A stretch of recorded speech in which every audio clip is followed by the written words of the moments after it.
All right, welcome back. B'siyata Dishmaya. We're starting now habit number 3. Very, very, very important, a very practical habit, Be'ez Hashem, that we're going to be starting now. This is more like a management habit, a very, very important idea to understand and put into practice many of the things that we've been learning.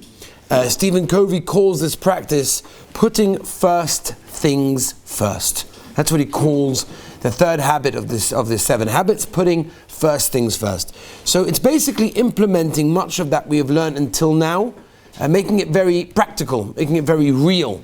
So we'll try to get to some real practical ideas, which are very, very important. Again, today's share has kindly been sponsored with Refuah Shlema Elisheva Bas Sora, and anonymously someone for his children to grow up to be B'nai Torah, Ovdei Hashem, and Yirei Shamayim. Okay, so last week we said, and I want to reiterate this point because it's very, very important, that the order of the 7 habits are extremely, extremely important. The order of the habits are important because this habit that we're discussing now can only really be effective if the previous 2 were already implemented in our lives. I'm assuming that since we do this once a week, that most of you have been thinking throughout the week how we can implement this, and many of the times that things that come up in our lives, how this can actually, improve our lives, and how our reactions could be different, and how our goals could be different, and everything else, which is, after all, very, very important, because that's what the idea of a habit is. What is a habit? Habit is something that you've done so many times that eventually you don't have to think about it, right? When a person has a habit of biting his nails, he doesn't make a conscious decision, okay, I'm now going to bite my nails. He just does it out of habit. Why? Because it's something you do the whole time. So we want this to become a habit, because this should be something that maybe in the beginning you have to think about a lot, but eventually it should become part of your life and part of your thought process. So, just to go over very importantly, the first habit was we choose our responses. Habit number 2 was it's not enough just to have a very good ladder, but you need to be on the correct wall, which basically means goals, right? It's not enough just to have a good builder, you also need a good map. You need good goals, you need good she'ifas, right? You're going in the right direction. That was number 2. What we're going to discuss today, and it's probably one of the biggest yesodis, especially in Yiddishkeit, there's no question about it. Today's habit is something that we've spoken in yeshiva many, many times about, and something that we will constantly speak about, because it's one of the most important things that we can do to utilize our lives as we were given by the Ribbono Shel Olam. Time management. How do we become productive with our time? How do we utilize our time? And how eventually, obviously, do we reach our goals? So I want to give you a mashal that many of you may have heard, but it's a mashal that I've pretty much said almost every single time I interview a boy for yeshiva. I give him this mashal, and I think it's an important mashal. The mashal is like this. I say, imagine if you're walking in the street and your friend of yours is going into the car, and the car's like packed up to the brim. There's no space, barely to move, right? And you say to him, oh, you're going on a trip? Where are you going? I'm going to Miami. Wow, you're in New York, right? It's like a 13, 14 hour drive to Miami. Like, that's incredible. Wow, more than that? 20? Oh, really? It's a 20-hour drive to Miami. Beautiful. Wow. So he said, that's amazing. Why are you going? Oh, I have a very important bar mitzvah. A nephew of mine, I'm so close to him. I need to be by this bar mitzvah. I have to go. It's very important. Okay, beautiful. How are you getting there? I mean, obviously in a car, but like, how are you going? I don't know. I'm just going to drive. I'll figure it out. I'll just get there.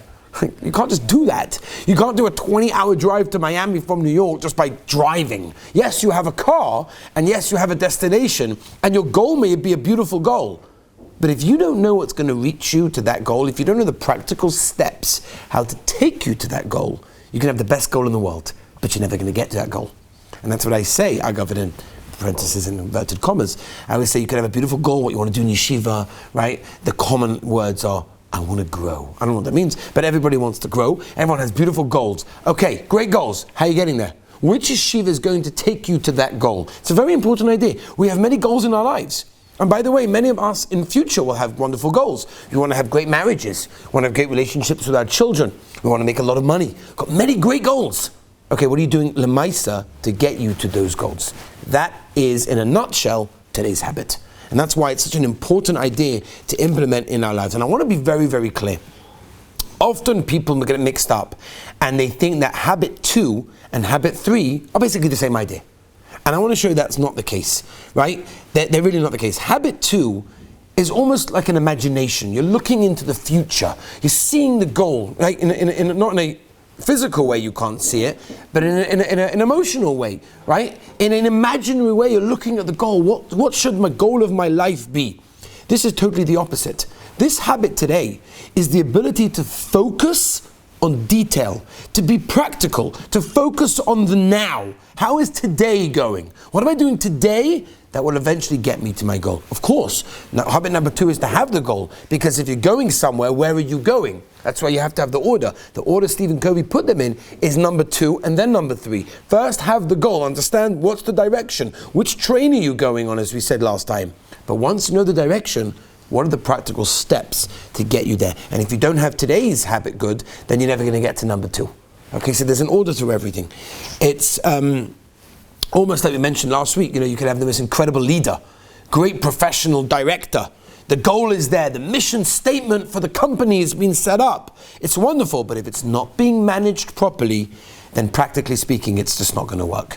So you can have the greatest goals, you can have the greatest ideas, but if you don't know practically how to get to there, you're never going to get anywhere in life. Okay, and for sure not going to get to your goals. This is true in a business setting. If any of you ever think of going into business, this is very true. You need a mission statement, as we said last time. You need a goal, but then you need management of how to actually get there. Very practical. It's also true at our own lives as well. We could be great at time management, but we have no direction. So you need both of them. What brings number 2 and number 3 together, and they're both important, is habit number 1. I'm in charge. I make my decisions. I make my reactions. I decide on how to do things. So ultimately now we've done a few habits, you can really see the beauty of how each habit in its right order at the right time and implemented correctly can be incredible. So number 2 and number 3 habit are very, very different, but both very, very crucial. Okay. Time management, as we're going to discuss today, is something that has been discussed for years. It's a very popular subject. Time management is discussed in the Goyish world, discussed in the Yiddish world, and the truth of the matter is that, with technology that we have nowadays, you would have thought that time management would be so much easier, because in seconds you can send documents to people, in moments you can discuss things with people on the other side of the world. There are pictures that you can take, that you can see what's going on. You have your company in Japan or in Hong Kong with your warehouse over there.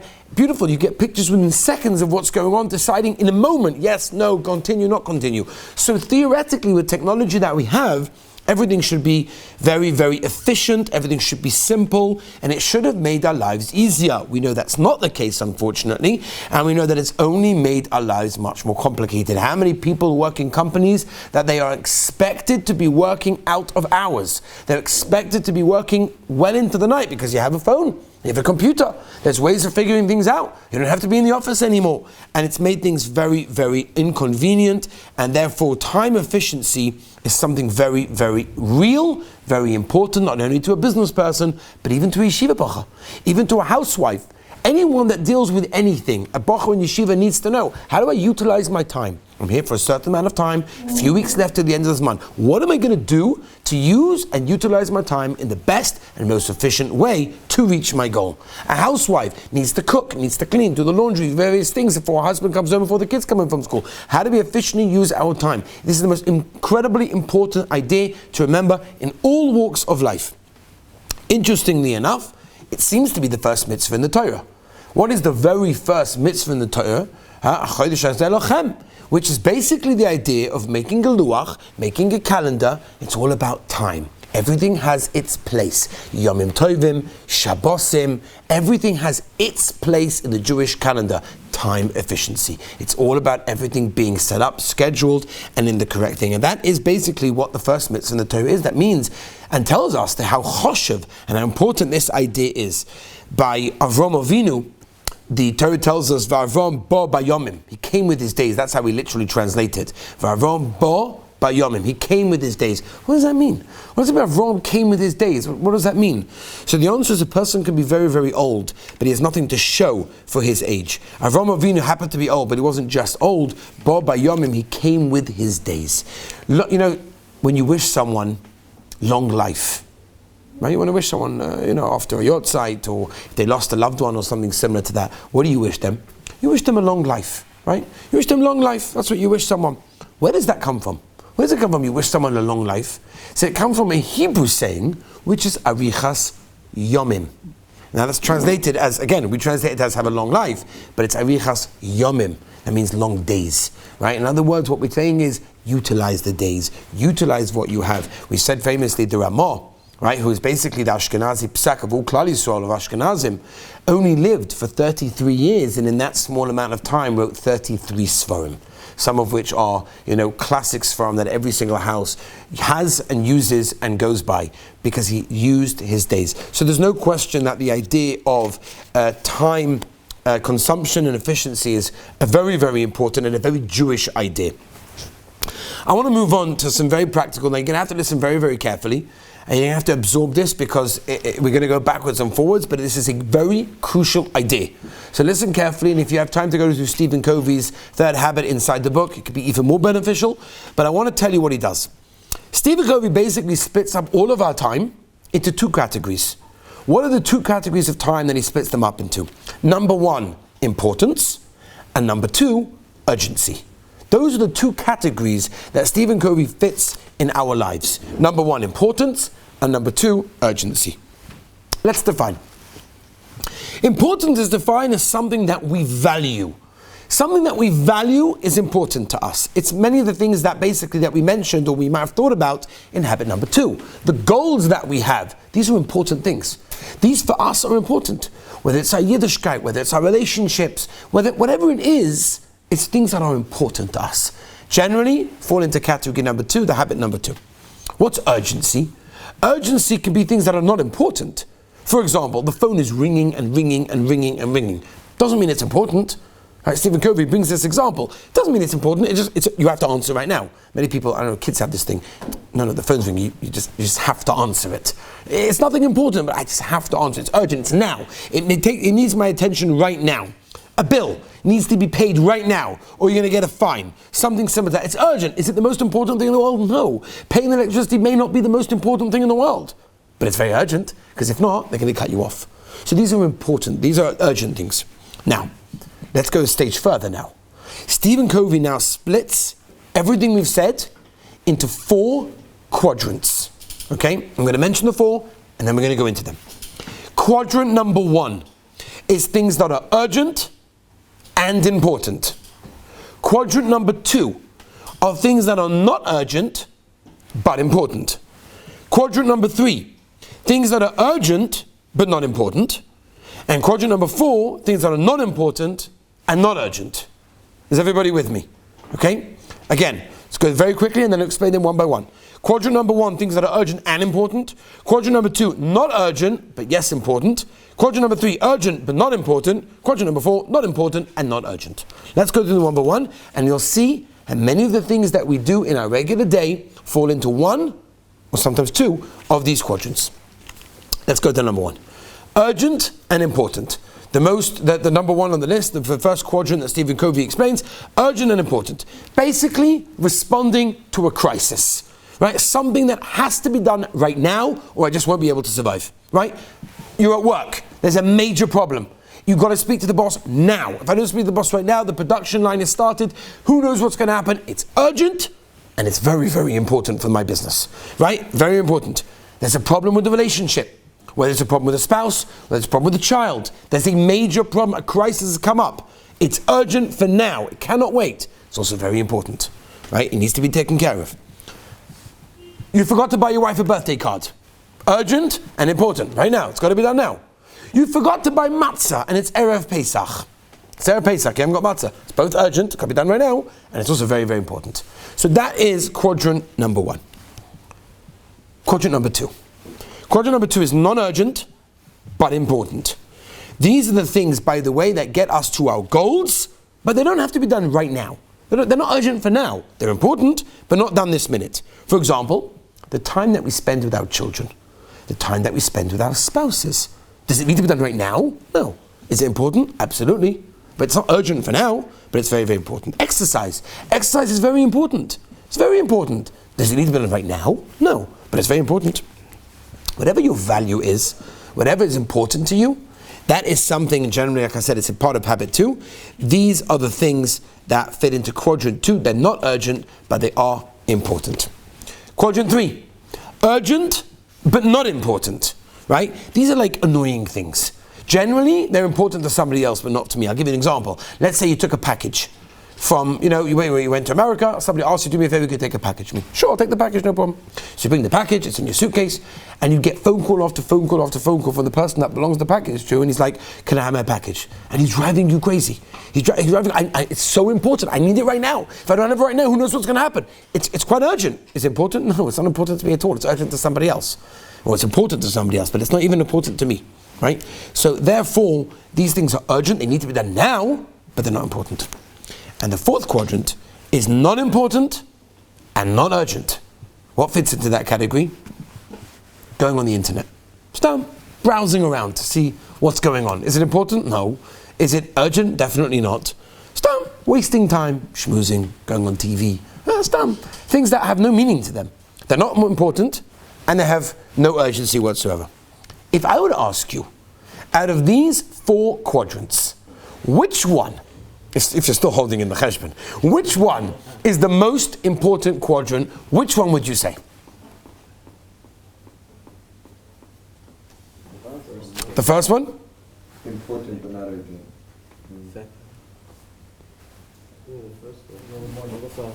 We've got a few mixed reactions over here. The last one? You come back next week. So basically like this. All of you have got good suggestions, but I definitely think that the most important one is number 2. At the end of the day, things that are important to us, we're just not doing them. Then quadrant number 2 is because there's no crisis. And if you think about it, all of us have roles in our lives. We could be a child, we could be a parent, we could be a spouse, we could be employer, employee, we could be a friend, whatever it may be. There are many things that we all have to take care of, but every single one of us on our levels have things that we have to take care of. Some are more urgent, some are less important, whatever it may be. We just generally don't get them done. Because if we would get them done, it would fit into another category of number 1. So they're not urgent, but they are important. The problem is that quadrant number 2, if you go through your lives and go through your schedule, quadrant number 2 gets the least attention. And it should get the most. Because these are important things, but they're just not urgent. I'll give you an example. I'll try to make this as practical as I can. Eating healthily. I've been meaning to get to this for so long. I know I need to eat healthily. I know how to be more, all the garbage and all the junk food and everything else. For years I've been trying. Why don't I? Why am I actually not done? If it's so important, why am I not doing it? Because there's no crisis. Because I'm healthy. And Baruch Hashem, nothing has happened. If chas v'shalom, something happens to someone, boom, the next day, he's eating healthy. Because it went into category number 1. It went to quadrant number 1. Because all of a sudden, he didn't get to it, but it's in quadrant 2. It's important, not urgent, so it's in quadrant 2. What does he get to? Quadrant 1, because that's urgent right now. Self-growth. All of us know that we need more. So all of us know that we have to become better people. All of us know that we have to work on ourselves. So why are we not doing it? Why have we not got to it? It's important. Every single one of us know it's important. It's in quadrant 2, right? But it's not urgent. No shock came to our system, and therefore it's in quadrant 2. The things that are so important to our goals in our lives, it's habit number 2. It's where our whole life is leading. Everything is in quadrant 2. But unless something comes up, they usually get ignored. Rabbi Say, the formula of success is the following. The more we attend to quadrant 2, the smaller quadrant 1 becomes. The less we attend to quadrant 2, the bigger quadrant 1 becomes. In other words, if you don't spend time developing a relationship with your children or your wife, then all of a sudden, boom, one day there'll be a crisis and you're going to have to work on it big time. It's going to fit into quadrant 1. It was in quadrant 2 all the time. It was important to you. You didn't get to it because there was no crisis. So therefore you have to be so careful, right? You didn't invest enough time in developing your marriage, in developing the business idea, whatever it is, and boom, all of a sudden, crisis. Quadrant 1. The more you spend on quadrant 2, the smaller quadrant 1 gets. The less you spend on quadrant 2, the bigger quadrant 1, which means your whole lives you're running in quadrant to 1.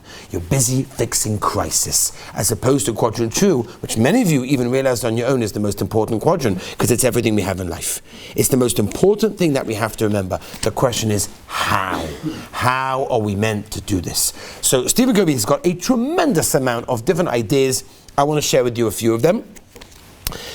One of the things he says is, you cannot steal things from quadrant 1. I want to focus on quadrant 2. So what do? Can I steal things from quadrant 1? I can't. Why? Because quadrant 1 are very, very urgent. It's a crisis. I've got to deal with it. Very, very urgent.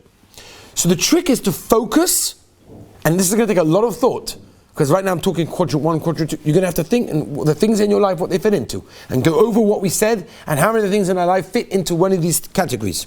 I need to enlarge quadrant 2. I need to steal time from quadrant 3 and quadrant 4. That's the formula. I need to steal time from quadrant 3 and quadrant 4. For example, look at the time in your day that you spend on quadrant 4. How much time are you doing things that have absolutely no purpose, no importance, and no urgency whatsoever, but you do them anyway. And sometimes you spend a lot of time on that. You're looking things up on the internet that have absolutely no purpose. You don't need to look them up. You stop looking them up. You need to know the news. You don't need to know the news. That's quadrant 4. The more time you spend on quadrant 4, the harder it's going to be able to focus on quadrant 2. So what you're going to have to do is you're going to have to look at the other quadrants and look at that. Okay, now, one of the very effective tools that Stephen Covey discusses is discipline. Discipline, right? And he splits them into 2 things. Number 1, learn to say no, right? Said that last time, right? Which means, says the Mishnah in Pirkei Avos, every person who's strong, who's mighty, is able to say no. And we have to learn to say no. That's what we're put into this world to do. It's all about choosing between good and bad. We have bechira, we have free will, we have free choice. So therefore, if your Yetzer Hara, if your inclination says do this, and you know it's quadrant 4, which has absolutely no urgency and no importance, be disciplined and learn to say no. If you learn to say no, then all of a sudden your quadrant 4 becomes a lot smaller, and then you'll be okay. But if you don't learn to say no, then what's going to happen is that you're going to neglect things, and quadrant 1 is going to become bigger and bigger and bigger, and you're not focusing on quadrant 2, which after all is your main life goals and everything. I'll tell you what Stephen Covey writes, and I quote. He says, it's difficult. He says, in order to do this, you have to have habit 2 down very, very well. And he writes, it's almost impossible to say no to the popularity of quadrant 3 and the pleasure of quadrant 4 if you don't have a bigger yes burning inside. Which means you have to really know your goals, you have to really know what you're looking towards, to work on habit 2, and then you'll be able to do this. That's number 1. Number 2, another very effective tool is a disease that many of us unfortunately have. A very, very big disease. Procrastination. We procrastinate, yeah, we'll do it later, we'll do it tomorrow, we'll do it another time. Plenty of time for that. That's a huge problem. The Yesod, as we know, the Messiah Shasham tells us many times, Zrizas. Zrizas means Zoriz. Do something. You have an opportunity. The Gemara tells us you have an opportunity to do a mitzvah. You do it now. You don't let it go stale. You just do it. Why? Because it's a very bad disease to keep things until another time. And that's often what we do with quadrant number 2. Yeah, it's important, but we'll do it another time. We'll do it later. And because of that, once again, quadrant 1 gets bigger and bigger, and we spend most of our lives just figuring out crisis control. I want to share with you, and with this we'll pretty much end today's habit, is a very important concept that will help us. And then it's called living in the moment. A lot of people do not live in the moment. And it's a very important idea to implement into your lives, and that's called living in the moment. We lived very rushed lives. Even while we're doing something, we're not even there. We're somewhere else. We're in the middle of doing 5 other things at the same time because we're busy, and rightly so. Baruch Hashem, we've got lives, we've got families, we've got businesses, we've got juggling a million things at the same time. It's not easy. But the problem is we never live the moment. We never live where we are, and we don't accomplish what we need to accomplish, and we don't feel accomplished either. They say that the Rashba, as we know, one of the biggest Rishonim that we have, he lived in Barcelona. So he had an incredible schedule, limud HaTorah, of tefillah and everything.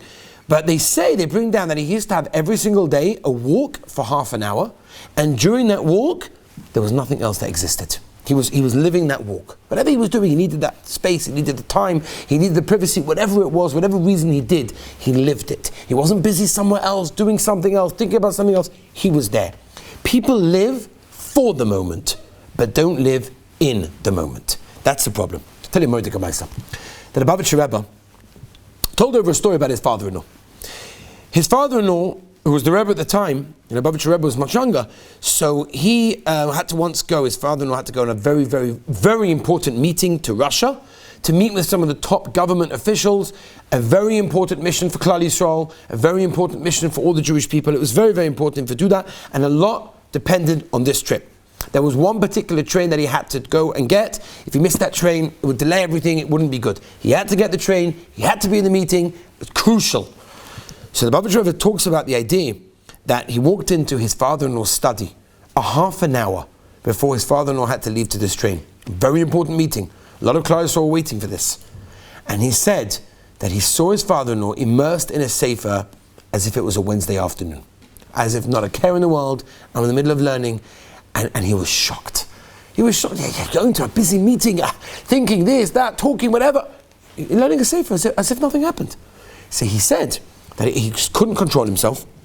He just couldn't control himself. He said to his father-in-law, he said, I know you've taught us about self-control, but ad kedei kach, to such an extent that a half an hour before you're leaving on such an important mission, you're as calm as can be, learning from a sefer as if nothing else exists in the world. What's pshat? Listen to the answer his father-in-law gave. It's a lesson for life. He said as follows. He said, we cannot make our days longer or add additional hours to our nights, but we can maximize our usage of time by regarding each segment of time as a world of its own. When we devote a portion of time, whether it's a day, an hour, or even a minute, to a certain task, we must be invested in what we are doing as if there exists nothing else in the world. Now that's a very high concept. I'm not saying we're holding there, but the idea is something we can relate to. People are so worried about what will be then without thinking about now, about what's happening right now. And by the way, it's a very Jewish concept. The Chofetz Chaim famously says, by the words that we say when you make a siyum, Onu amelim v'heim amelim. Right? We're omel in Torah, and the goyim are omel in their work. They're also busy with their work. What's the difference? And the Chofetz Chaim explains that a carpenter, a shoemaker, will only get paid for a finished product. By us, it doesn't mean that. When we sit and learn, when we try, when we come closer to Hashem, when we daven, even if we don't have a finished product, the journey is as important as the destination. And we often are busy with the destination, but we're not busy with the journey. And that is what this habit is to concentrate on the now. When you live in the now, you realize you're not going to push anything off. You're going to deal with what needs to be done, what's important for now, what you value, and what habit 2 told you all about. Okay, Rabbi said this is the final habit, the last one in independence. If you remember back to the beginning, we said there's independence and it moves on to interdependence. And we said that the 7 habits are split up.